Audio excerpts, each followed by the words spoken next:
Hey everyone, welcome to PR pathways. आपका अपना YouTube channel. I hope so बेहतरीन कर रहे हैं अपनी लाइफ में। मैं भी अमेजिंग कर रहा हूँ। थैंक यू वेरी मच मेरी वीडियोस को प्यार करने के लिए, लाइक करने के लिए, चैनल को सब्सक्राइब करने के लिए, शेयर करने के लिए। आज फिर से एक और धमाकेदार इन्फॉर्मेशन लेके आया हूँ आप सबके सामने। आज मैं कवर करने वाला हूँ डेनमार्क की कुछ वर्क वीज़ा की रिक्वायरमेंट चेंज हो चुकी हैं। आई होप सो इसमें आपको मज़ा आएगा वीडियो में, और समझने के लिए आपको एक इम्पैक्टफुल वीडियो ज़रूर देखने को मिलेगी।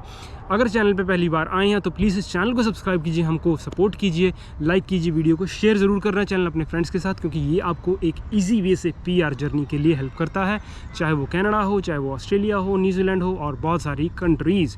तो आज हम करेंगे बड़ी बात डेनमार्क की, जो कि एक नया चेंज आया है, जिसमें अक्टूबर 1 से चेंज लॉन्च होने वाला है। उसके बारे में आपको डिटेल में बताऊंगा, एक एक चीज़ कवर करूंगा। वीडियो को एंड तक देखना और प्लीज़ चैनल को सब्सक्राइब कर लें अगर नहीं किया अभी तक।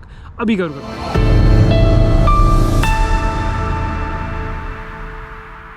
तो गाइस, जैसे मैं आपको बता रहा हूँ कि डेनिश इमिग्रेशन में एक नया चेंज आया है, specially to work visa Danish. अगर आप डेनमार्क में हैं तो अगर आप वर्क वीज़ा के लिए एक्सटेंशन अप्लाई करना चाहते हैं या फिर आप नया डेनिश वर्क परमिट अप्लाई करना चाहते हैं डेनमार्क का, तो आपको ये रिक्वायरमेंट फुलफिल करनी पड़ेगी, वरना आपका वीज़ा अप्रूव नहीं होगा। तो ध्यान से समझने वाली वीडियो है, एंड तक ज़रूर देखना। आपको मैं बता देता हूँ, ये जो चेंजेस इंप्लीमेंट हो रहे हैं वो अक्टूबर 1, 2024 से इंप्लीमेंट हो जाएंगे।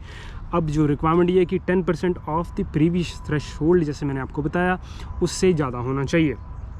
अच्छा, तो ये इम्प्लीमेंट किया है SIRI डेनिश की एजेंसी है, जो कि इंटरनेशनल रिकॉग्निशन और इंटीग्रेशन का काम करती है। इन्होंने इम्प्लीमेंट किया है।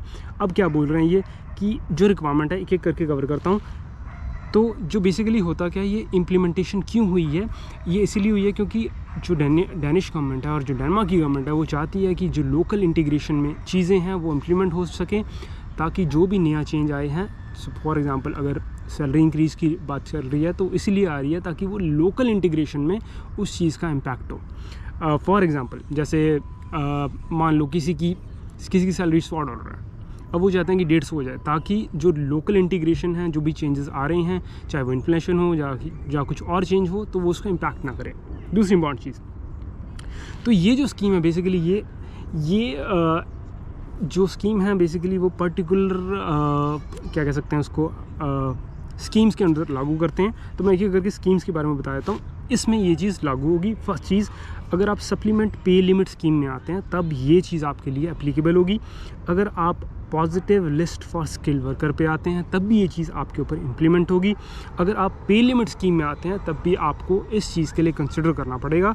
अच्छा, इसके अलावा positive list for people with higher education, ये भी आपके लिए इम्पॉर्टेंट है, इसमें आपको कंसिडर करनी पड़ेगी ये न्यू चेंजेस। अच्छा, इसके अलावा है स्पेशल इंडिविजुअल क्वालिफिकेशन स्कीम या फिर रिसर्चर स्कीम में आ सकता है। इसके अलावा 3 और स्ट्रीम्स में भी ये लागू होती है बेसिकली। तो इसमें आता है फास्ट ट्रैक स्कीम में, herdsman and farm manager scheme में, या फिर इंटर्नशिप स्कीम।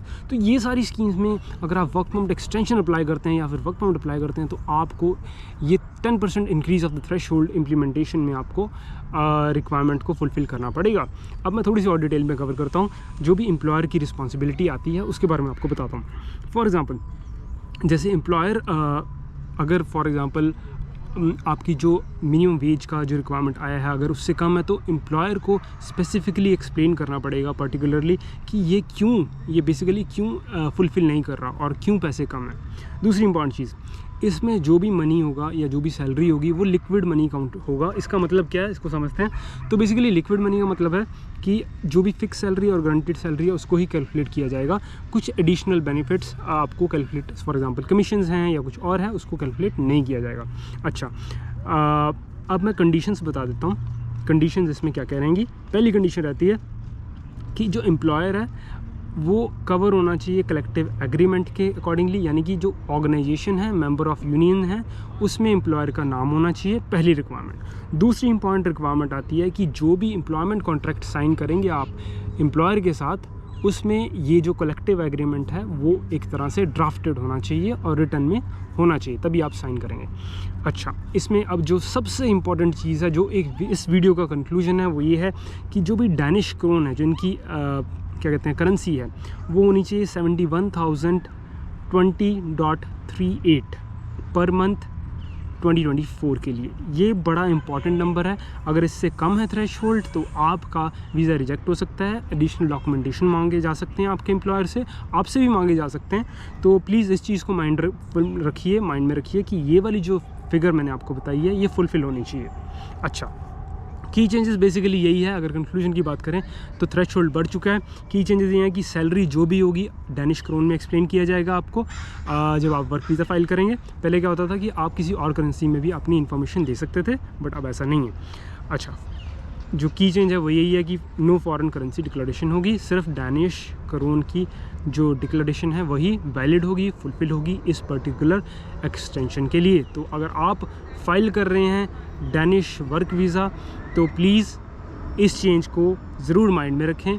अक्टूबर 1 से इम्प्लीमेंट होने वाला है। तो बहुत ही ज़बरदस्त की इन्फॉर्मेशन यहाँ तक पहुँच गए हैं तो प्लीज़ चैनल को सब्सक्राइब कीजिए, लाइक कीजिए, शेयर कीजिए और फॉलो ज़रूर कर लीजिए मेरे को इंस्टाग्राम पे PR पाथवेज पे। Thank you very much. अगली वीडियो एक और धमाकेदार लेके आएंगे, मज़ेदार की इन्फॉर्मेशन।